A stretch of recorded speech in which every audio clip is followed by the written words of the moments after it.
Well, let's talk now to Julia Lo Bue-Said, who travelled to the Algarve in Portugal this morning. Julia, you did something unusual. You took your travel agent with you. What was all that about? Absolutely did. Well, as your report explained there, it's exceptionally complicated now to travel. And what I wanted to make sure that I could do was I was in the safe hands of somebody. My travel agent booked everything for me, from the testing right the way through to the flights, and just took all the stress away. And we were kind of learning as it went along.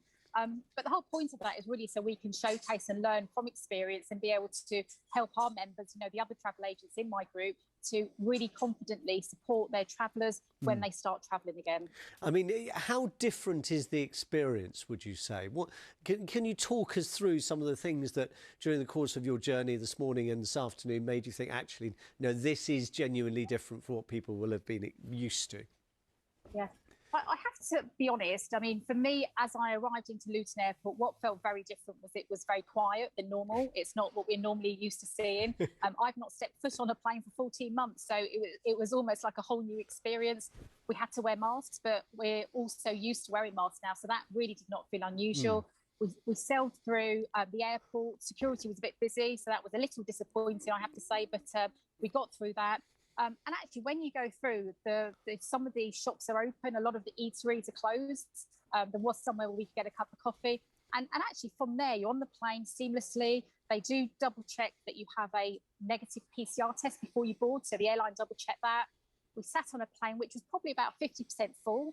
And there were people around me, but I have to be honest, I think we were all excited to be talking to people in real life. So really that didn't feel unusual, and it felt perfectly safe, and it was great. The cabin crew were there, the pilot came out, and we were talking about what it's been like the last year. A lot of the crew, it was their first day back, so they were really excited to see staff. So that experience felt very safe, very comfortable, did not actually feel unusual whatsoever. What about when you got to Portugal and you landed at the airport?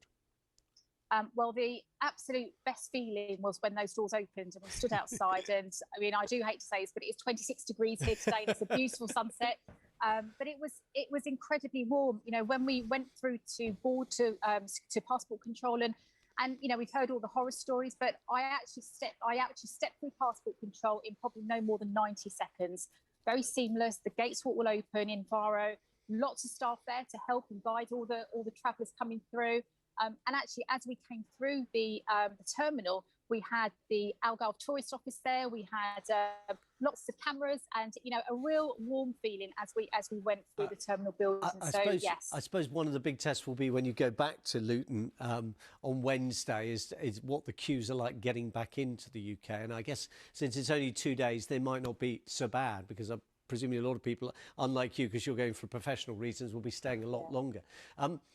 One thing I was just going to ask you, you remember to go to the right passport queue, did you? Because if you haven't been going through an airport for 14 months, we're no longer in the EU queue. I know. Well, my passport had run out, unfortunately, so I have got a British passport now. So I did go in the right queue, and I say that the staff there were incredibly helpful and really help guide you through as well. So just the thing to remember is money. It's going to cost you more.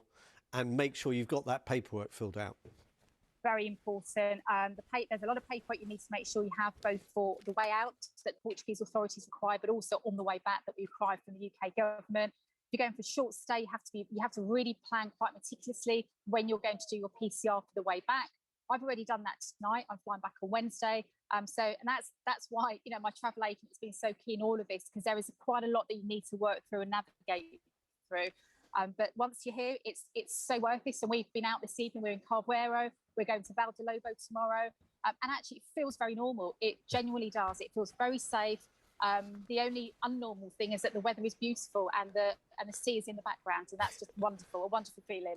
Julia, I have to say, one or two people may have started throwing things at the telly when you said that. Julia Lo Bue-Said, thank you very much for telling us about your experiences, and safe journey back. Thanks so much. Thank you. Now, sources